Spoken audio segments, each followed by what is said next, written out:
Olá, pessoal do Vivo Basquete. Estamos aqui de novo com mais uma aula do nosso canal YouTube, do Vivo Basquetebol. Hoje eu estou trazendo aqui a professora Yura Sato, técnica de basquete, doutoranda, faz um trabalho muito bacana, tanto na prática como na área científica. E hoje ela vai trabalhar conosco aqui, vai trazer um tema muito interessante que diz respeito à capacitação de treinadores e treinadoras. Então, Yura, muito obrigado aí pelo teu tempo, obrigado aí pela apresentação, fica à vontade, a aula é tua.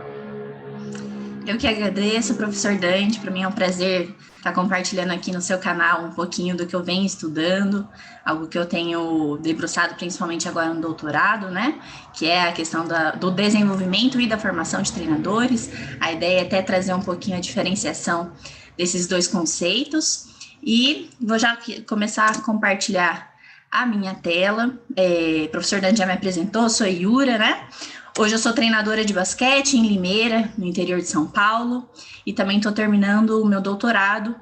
Passei o mestrado numa área um pouquinho diferente do que eu tenho estudado hoje, que é a parte de análise de jogo no basquete, e também fiz o curso de Ciências do Esporte, que é um curso relativamente novo e um pouco menos amplo aqui no Brasil, né? E também faço parte aí de um grupo de pesquisa em estudos em pedagogia, que é o Laboratório Estudos em Pedagogia e Esporte da Unicamp. Bom, falando já um pouquinho, até para apresentar a literatura científica sobre a atuação do treinador e da treinadora, queria mostrar um pouquinho o quanto é recente. Então, na literatura internacional, eu trago aqui uma revisão que foi realizada em 2004, com um recorte entre 1970 e 2001, acerca das publicações relativas ao estudo da atuação do treinador e da treinadora, e a gente pode perceber o quão recente é, né, na literatura internacional. É claro que é um recorte aqui com artigos em inglês, o que traz uma certa delimitação, mas a gente pode perceber que em 1970, ali no triênio de 70 a 73, haviam cerca de 7 artigos sobre a atuação do treinador da treinadora. Em 2001, esse número cresceu bastante, mas ainda era relativamente pequeno, né? Dentro da área da educação física, uma literatura ainda incipiente. Olhando ainda dentro dessa literatura de treinadores e treinadoras, a questão do desenvolvimento profissional é ainda mais específica e mais incipiente ainda, né? Então, apenas 23% aí dessa literatura identificada é que representa a questão do desenvolvimento profissional do treinador e da treinadora. Tem também um estudo que vai fazer esse olhar para a literatura nacional, que é mais recente, liderado pela professora Larissa Galati, da Unicamp, e que, olha só, lá em 2000 foi encontrado um artigo acerca da atuação do treinador. Isso ainda falando de todas as áreas, né? Comportamentos, lideranças, outros temas relacionados à atuação, apenas um. E aí, ao decorrer aí da década, esse número foi aumentando um pouquinho, mas a gente consegue perceber que ainda realmente é uma literatura muito nova que está em crescimento. Dentro aí desse número crescente na década, apenas 24% é relacionado também ao desenvolvimento profissional do treinador e da treinadora. Portanto, a gente pode perceber que, de fato, internacional e nacionalmente é uma literatura muito recente, bastante incipiente, mas que vem crescendo bastante, né? Muito bem. Quando a gente fala do desenvolvimento profissional, acho que é importante a gente diferenciar aqui dois conceitos que são bastante discutidos, inclusive aí no nosso dia a dia, né? O primeiro é o desenvolvimento profissional, e quando a gente fala de desenvolvimento, a literatura vem trazer um olhar da aprendizagem ao longo da vida. Ou seja, o treinador e treinadora não aprende a ser treinadora, a atuar como treinador somente no momento que começa a atuar, né? Isso vem de muito antes, de muitas experiências, por exemplo, experiências como atleta, como praticante, com a família, assistindo jogos, né? Então, tem diversas experiências que vão contribuindo aí para o desenvolvimento de diversos conhecimentos do treinador e da treinadora.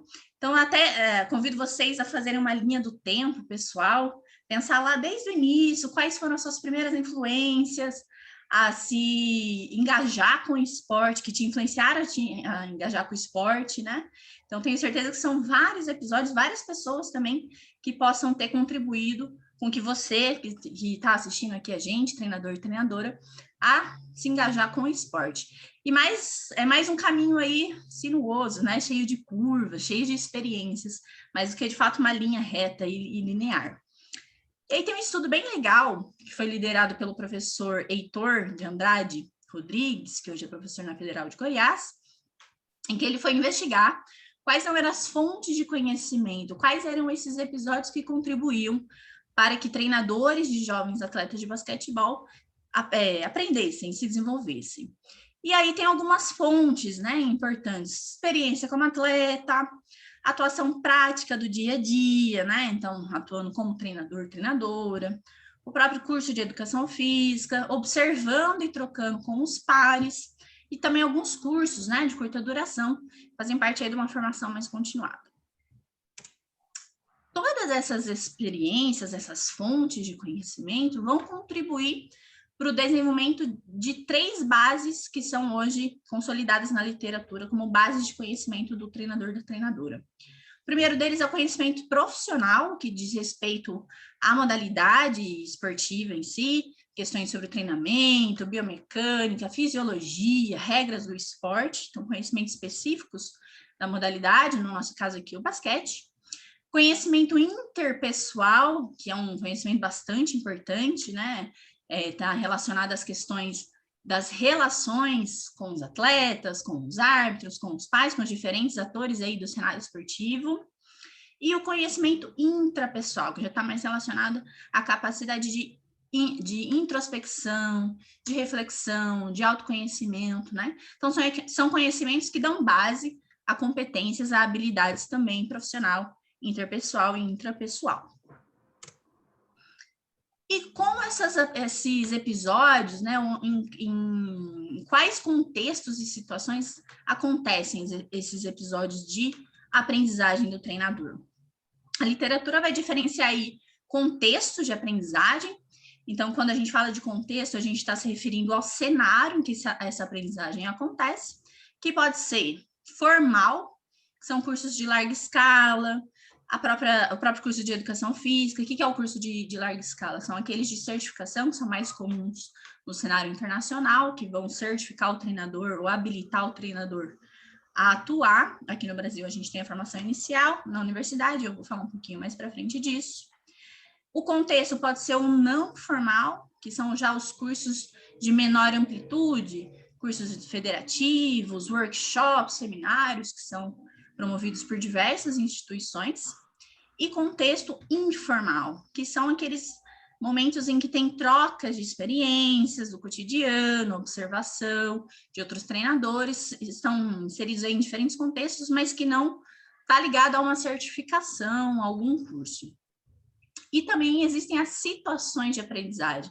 Dentro desses diferentes contextos, essas situações podem acontecer. O que são as situações? É a percepção do indivíduo relacionada à própria aprendizagem neste cenário, que pode ser mediada, que quando tem alguém mediando esse conhecimento, essa informação a ser transmitida. Então, por exemplo, aqui nesse momento eu estou mediando esta fala, é um conteúdo que eu estou trazendo, né? Não são vocês que estão escolhendo esse conteúdo.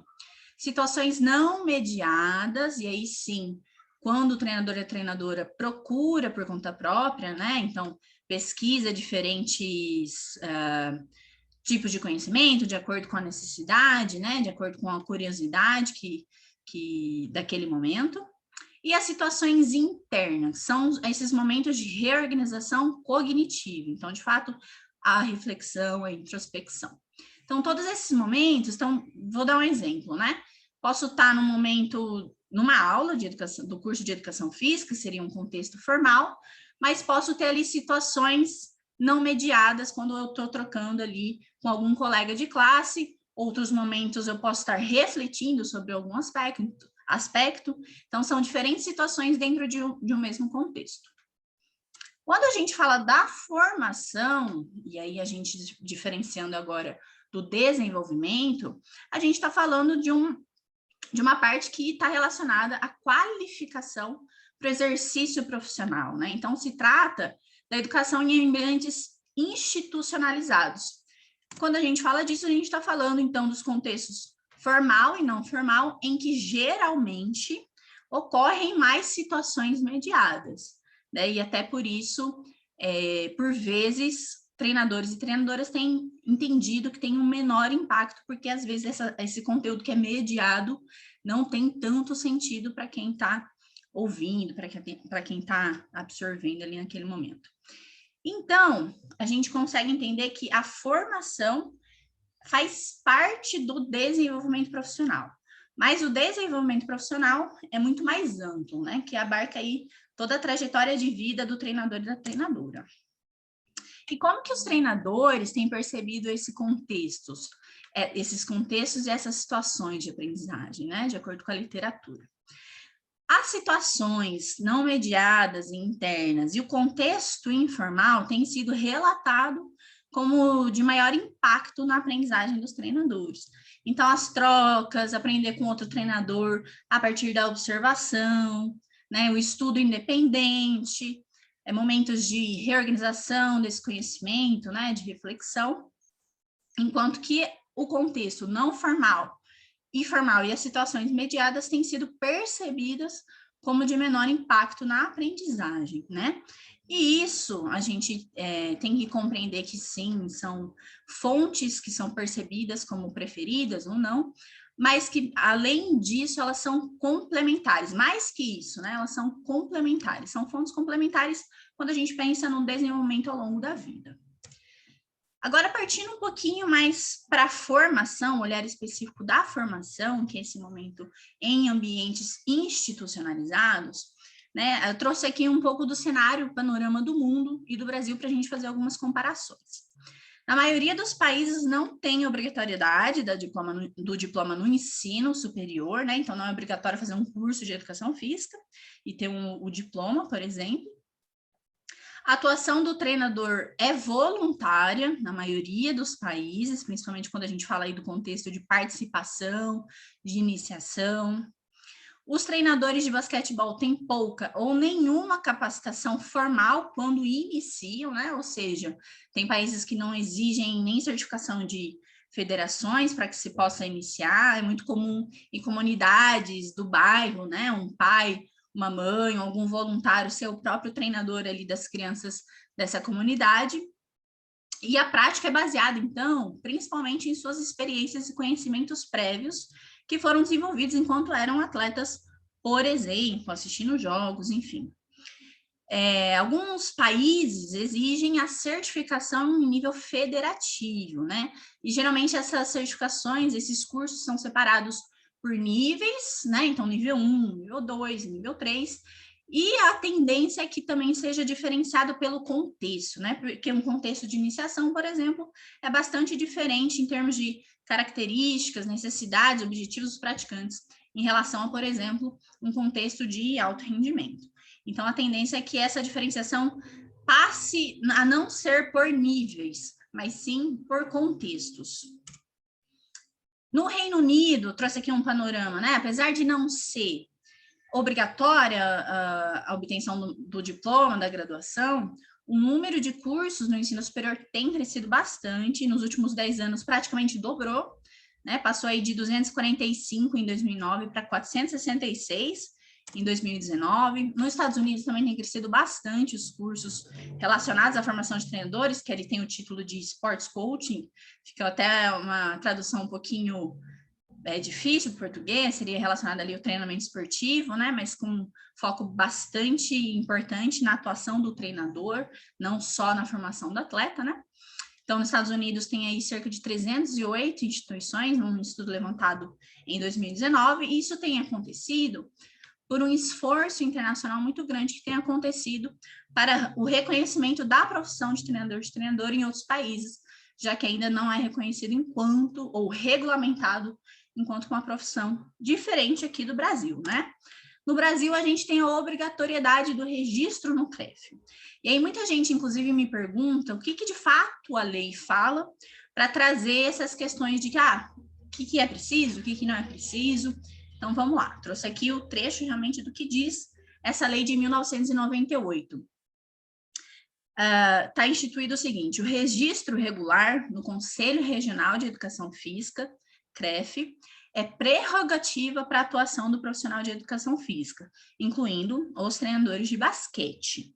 Então, apenas serão inscritos ou são inscritos no CREF os possuidores de diploma obtido em curso de educação física.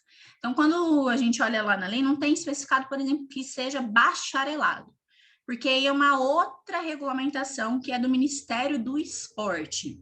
Então, enquanto a lei traz que a obtenção do diploma em curso de educação física é obrigatório, o Ministério do Esporte, a partir das regulamentações de 2002, 2004 e 2009, inclusive bem recente, vai separar ali, organizar a atuação entre licenciatura em educação física dedicada à atuação escolar, educação escolar, e o bacharelado às outras vertentes aí do esporte, incluindo ali o treinamento em basquete.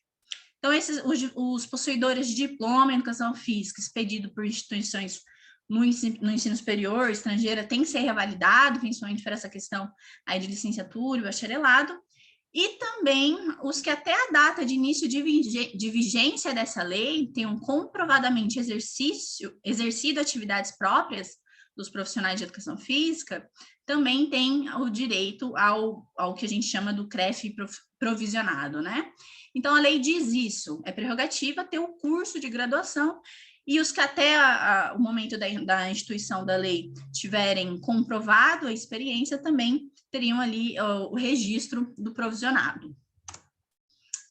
Quando a gente fala, então, da formação inicial, da formação do treinador, então, há não dois momentos, mas há duas vertentes importantes aí, que é a formação inicial, que é essa obrigatoriedade do diploma, da graduação, e a formação continuada. A gente tem que lembrar que a formação inicial são os primeiros 4 anos de uma carreira que vai durar ali 20, 30, 40 anos, né? A formação inicial é regulamentada pelo MEC, Ministério da Educação, é de responsabilidade das instituições de ensino superior, então, embora o MEC tenha algumas regulamentações, as instituições têm bastante liberdade, assim, para construir os próprios currículos, claro que dentro das diretrizes. Existem aí os cursos de bacharelado em Educação Física e Ciências do Esporte.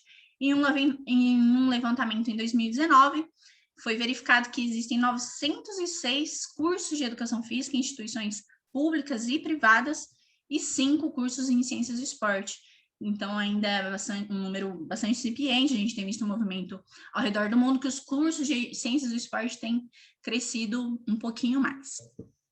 E a gente tem a formação continuada, né? Então, após esse período de formação inicial, que são promovidas também por instituições de ensino superior, que vão oferecer aí cursos de pós-graduação, curso de extensão, tem os cursos promovidos pelo COB, Comitê Olímpico Brasileiro, que é o órgão que também regimenta ou institui, responsável pelas confederações e federações, aqui no nosso caso do basquete, a CBB e federações estaduais, que também oferecem alguns cursos, e existem também alguns workshops, palestras, que são promovidos por outras instituições.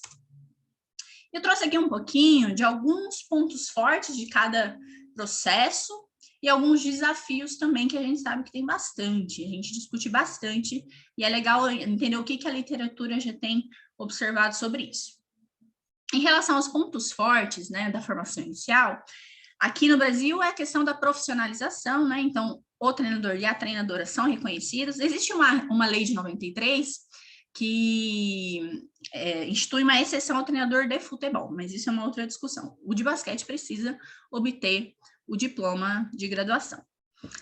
E existe uma versatilidade muito grande que pode ser uma vantagem, né? A atuação com o esporte é muito ampla, não tem só a área do treinamento. Então, por isso que existe um leque muito grande, às vezes também uma falta de especificidade, que é um dos desafios, mas o profissional em educação física tem a versatilidade de trabalhar em áreas da saúde, do lazer e do esporte, né, em diferentes contextos. A vantagem também da produção de conhecimento, né, a partir da pesquisa e também da extensão, oferecendo oportunidades também de práticas à comunidade, E também o desenvolvimento do pensamento crítico, né? Esse deve ser o papel da formação inicial, ou deveria ser o papel, né, da formação inicial. Lembrando que são os 4 primeiros anos de uma carreira que vai durar muito mais tempo. Quais são os desafios, né? Os currículos variam amplamente. As diretrizes são bastante amplas. Então, no estudo liderado pelo professor Michel, da UFSC, Michel Milstedt, traz para a gente que na área específica do treinamento esportivo, alguns currículos em universidades federais chegam a ter 320 horas e outros 1.010 horas. Então, tem uma amplitude muito grande. Alguns cursos vão ter um foco maior em outras áreas, outros cursos vão ter um foco maior na área do treinamento, e aí acaba que gera uma grande amplitude dentro dos currículos da formação do profissional de educação física. Tem também a questão da relação entre teoria e prática, né? Muitos cursos têm uma relação muito distante da teoria com a prática. Isso também tem um pouquinho de relação com as diretrizes, que não instituem práticas pedagógicas que possibilitem a formação do treinador e da treinadora de forma mais específica no curso de educação física. Também são poucas as oportunidades de experiência prática, lembrando que o treinador não pode atuar por lei até que se tenha o diploma, né, em educação física, e essa questão de ser generalista, né, então falta a especificidade das modalidades esportivas, mas se a gente for pensar o número de modalidades esportivas, né, até olímpicas que existem, são muitas, e a formação inicial não dá conta realmente de abarcar todas elas. E aí, na formação continuada, também tem alguns pontos fortes e alguns desafios. Dentre os pontos fortes, né, a formação mais específica da modalidade. Então, as confederações, as federações vão aí promover cursos que são específicos do basquete e da modalidade referida àquela confederação. Os conteúdos tendem a ser mais atualizados, né, então por isso tem o oferecimento de diferentes cursos, cada vez mais com conhecimentos mais atualizados, e também a possibilidade, principalmente quando presencial, no virtual existe ainda uma certa barreira, de promover o network, né? É um momento de estar com os pares, estar com as pessoas que são da mesma área, trocar experiências, né? Às vezes não é um momento intencional do curso, mas o fato de estarem compartilhando o mesmo ambiente e compartilhando da mesma estrutura de cursos pode facilitar o network. Dentre os desafios, muitos desses cursos da formação continuada continuam com uma estrutura acadêmica muito forte. Então, alguns deles, por exemplo, exigem o TCC, né, o desenvolvimento do trabalho de conclusão de curso como uma forma de finalizar essa formação continuada, quando talvez a necessidade seja outra, né? Principalmente porque a gente está falando de profissionais que já estão na prática. Então, talvez perca um pouquinho o sentido de desenvolver o trabalho acadêmico. Também, alguns cursos aí, existem ainda uma certa distância entre a teoria e a prática, e a necessidade é que, nesse momento em especial, sejam atendidas as necessidades práticas, e também muitos cursos é o mesmo conteúdo para treinadores que atuam no mesmo contexto, enquanto que aquele que atua, por exemplo, para iniciação, vai ter necessidades muito diferentes para aqueles que estão em alto rendimento, e aquele conteúdo pode não ter muito sentido para algum deles. E aí, pensando, então, no desenvolvimento enquanto um contínuo, que inclui a formação em ambientes institucionais, mas não só, é importante a gente entender um pouquinho como que as competências vão se desenvolvendo. Aqui é um modelo de um professor canadense, que é o Pierre Trudel, referência na área. Eu não vou explicar todo o modelo, mas vou trazer a ideia principal aqui, que é o seguinte, né? Dentre essas diferentes situações, contextos de aprendizagem, tem um elemento que se torna primordial para que o desenvolvimento e a aprendizagem aconteça ao longo da vida, que é a reflexão. Né? Independente do treinador que está em ambiente recreacional, no ambiente de formação, no ambiente de alto rendimento, a reflexão se torna importante para que aquele que é recém-chegado na área, né, se torne um treinador, uma treinadora competente, super competente, levando a se tornar um treinador inovador. Né? No início ali da carreira, a tendência é ter mais situações que são mediadas, né? Principalmente nos cursos de formação. As situações não mediadas são aquelas buscas independentes, ela tende a se manter, né, ao longo da vida, e aí aparece como um elemento bastante importante daqueles treinadores que são considerados super competentes, inovadores, que é a reflexão. Portanto, o desenvolvimento ao longo da vida vai acontecer em diferentes situações, diferentes contextos, né, em aprendizagem em diferentes contextos, e a reflexão se torna um elemento primordial para que, independente do contexto, aquele treinador, aquela treinadora, evolua a sua capacidade, né, a sua competência profissional. Bom, o que eu tinha para falar hoje era isso. Para mim é uma alegria compartilhar desse tema. Primeiro, porque eu também sou treinadora e tudo isso faz muito sentido para mim. E porque também é algo bastante novo. Então, ainda tem bastante coisa a ser explorada. Convido vocês a irem pensando um pouquinho nas próprias trajetórias e também tentar incluir momentos aí de reflexão intencional para cada vez mais aprender e se desenvolver e a gente ir também melhorando a nossa modalidade tão querida que é o basquete. Deixa aqui o meu contato, meu e-mail, meu Instagram também. Se alguém quiser entrar em contato, para mim vai ser um prazer. É isso, professor. Muito bom, Yura. Parabéns pelo teu trabalho, né? Você que é um jovem talento aí do nosso basquete. Muito legal a sua abordagem. Você sabe que eu brigo muito com essa questão da capacitação, né? É algo que realmente faz muita falta. Dentre os desafios que você colocou, realmente a nossa possibilidade de criar cursos, né, de formação continuada, já que, principalmente para os jovens que saem das faculdades, porque hoje a gente sabe que as escolas estão dando muito pouca importância para o esporte, né? Os currículos das escolas de educação física estão cada vez mais abandonando a área esportiva. E esses jovens que saem com muita vontade para trabalhar, no caso com basquete, eles saem sem uma formação adequada, tanto na área específica quanto na área geral, pedagógica. Eu acho que isso é uma coisa que a gente tem que pensar, e é o que a gente está tentando fazer, né, a partir de algumas contribuições, e essa sua contribuição realmente foi muito, muito importante. Então, Yura, brigadão, tudo de bom para você, e a gente vai se falando, e eu continuo convidando o pessoal aí a frequentar, né, o nosso canal, não só o nosso canal, mas tem muita gente boa trabalhando aí com basquete, divulgando coisas importantes, tá ok? Então, gente, brigadão pela atenção. Yura, mais uma vez, obrigado, um grande abraço e cuidem-se. Vamos nos cuidando aí para que a coisa melhore ao longo do tempo. Um abração.